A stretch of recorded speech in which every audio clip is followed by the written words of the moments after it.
তো এই শওকত মোল্লা মুসলিম সমাজ থেকে সমাজ যাকে ঘৃণা করে, যে মুসলিম জাতির কলঙ্ক এবং মমতা বন্দ্যোপাধ্যায়ের তৃণমূলের একটি কুত্তা, এই সুরকে ভয় দেখানো হচ্ছে তার সাংবাদিকতার জন্য।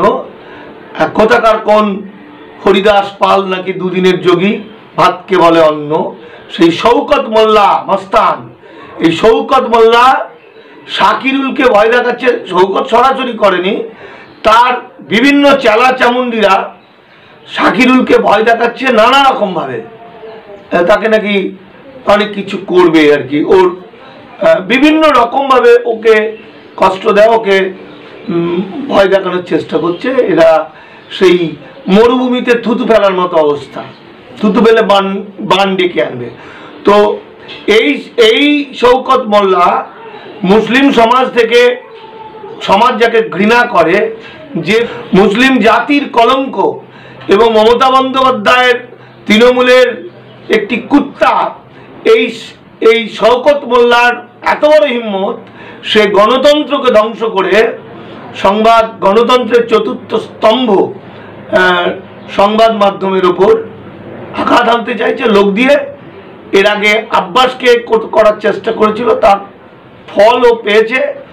এখন শাকিরুল ইসলামের মতো প্রখ্যাত সাংবাদিককে যে ভয় দেখাচ্ছে, এ শুনে আমার হাসি পাচ্ছে। ইমিডিয়েট যদি ও ঠিক না হয়, ও বড় বিপদে পড়ে যাবে। মানুষ ওকে ছাড়বে না, ওকে এমন পানিশমেন্ট দেবে ও বুঝতে। ওকে ভয় দেখানো হচ্ছে তার সাংবাদিকতার জন্য।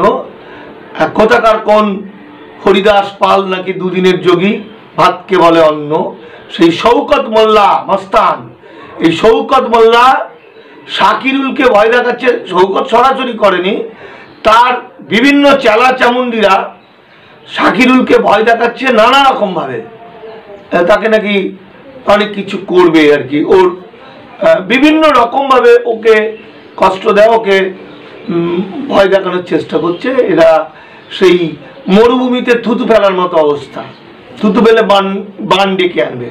তো এই শওকত মোল্লা মুসলিম সমাজ থেকে সমাজ যাকে ঘৃণা করে, যে মুসলিম জাতির কলঙ্ক এবং মমতা বন্দ্যোপাধ্যায়ের তৃণমূলের একটি কুত্তা, এই শওকত মোল্লার এত বড় হিম্মত, সে গণতন্ত্রকে ধ্বংস করে গণতন্ত্রের চতুর্থ স্তম্ভ সংবাদ মাধ্যমের ওপর আঘাত আনতে চাইছে লোক দিয়ে।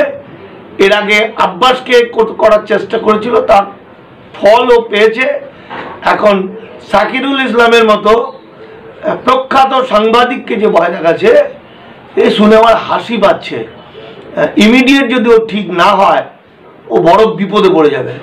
মানুষ ওকে ছাড়বে না, ওকে এমন পানিশমেন্ট দেবে ও বুঝতে পারবে।